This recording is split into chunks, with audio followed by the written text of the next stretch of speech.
Mathilde Terrier, bonjour. Avec vous, on fait le tour des 18 août. Alors, on commence par le 18 août 2003. On parlait déjà de la canicule en France, avec un effet pour le moins inattendu, vous nous dites. Oui, ce jour-là, ils n'en peuvent plus, ils sont à cran, c'est le burn-out des glaciers. Oui, regardez. J'ai rarement fait une saison comme cette année, on est épuisé, on n'y arrive pas, on est à bout, on ne sait pas si on va finir le mois d'août, on ne sait pas. Je voudrais 2 boules, bière, s'il vous plaît, et tomates basilic. Tomate basilic. Ah non. Ça n'a pas l'air de vous tenter, Axel. Mais j'ai vu pire que ça, j'ai vu qu'il y avait des glaces à goût huître, à l'huître. Ah bon? Oui. Mais où est-ce que vous passez vos fêtes? Ah ouais, bah, j'ai pas testé. Au master. Oh Au là, master. bah, Ah oui, écoutez, ça. bon, on se souvient tous malheureusement de la canicule de 2003 et cet été-là, le nombre de ventes de glace avait explosé, tous les records, plus de 30% par rapport à la saison précédente. La nouveauté cette année-là, c'était les mini-formats. Vous savez, c'est les mini-cônes, on dit toujours qu'on va en manger un, puis Pour moins finalement, grossir. voilà, on en mange 2, Voilà. donc c'est pas vraiment efficace. Alors, est-ce que cet été, on va battre un nouveau record? Pour l'instant, on n'a pas les chiffres, mais ça semble bien parti. Par contre, il y a un truc qui ne bouge pas, c'est le parfum préféré des Français, à votre avis? Au vanille au chocolat, non? Fraise. Vanille. Vanille. C'est fraise? Moi, votre- préfère fraise. Ouais. Oui. Et vous, Frédéric? Vanille au chocolat, c'est très bien. Ah bon, vous ne prononcez pas. Alors, justement, on va parler d'un autre glacier avec le 18 août 1965.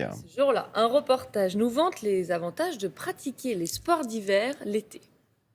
Arrivé au sommet, les joies du ski commencent. Le Mont Blanc ensoleillé est tout proche. On ne le voit jamais ainsi l'hiver et c'est encore un plaisir de plus qu'on s'offre.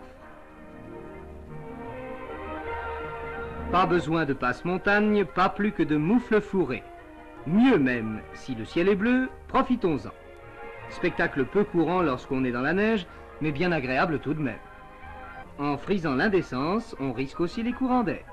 Mais du moment qu'on a de bonnes chaussettes de laine, on ne risque pas les refroidissements. Vous avez déjà skié en maillot de bain, Axel? Non, Non, mais je je sais que vous- hein ne sais pas si on peut encore skier sur ces glaciers, malheureusement. Effectivement, aujourd'hui, les images seraient un peu, Ouais, seraient bien datées. différentes.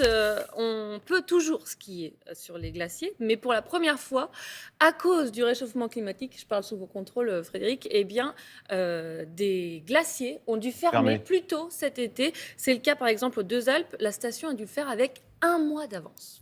Alors, autre événement, nous sommes le 18 août 1979 et l'on va parler de la deuxième vie d'un très célèbre navire. Et allez, je vous donne un indice. Ne m'appelez plus jamais France. La France, elle m'a laissé tomber. Ne m'appelez plus jamais France.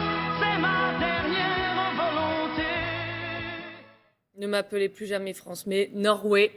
C'est le 18 août 1979 que le paquebot quitte le Havre pour entreprendre une deuxième carrière. Et le moins que l'on puisse dire, c'est que ce jour-là, le cœur n'est pas vraiment à la fête.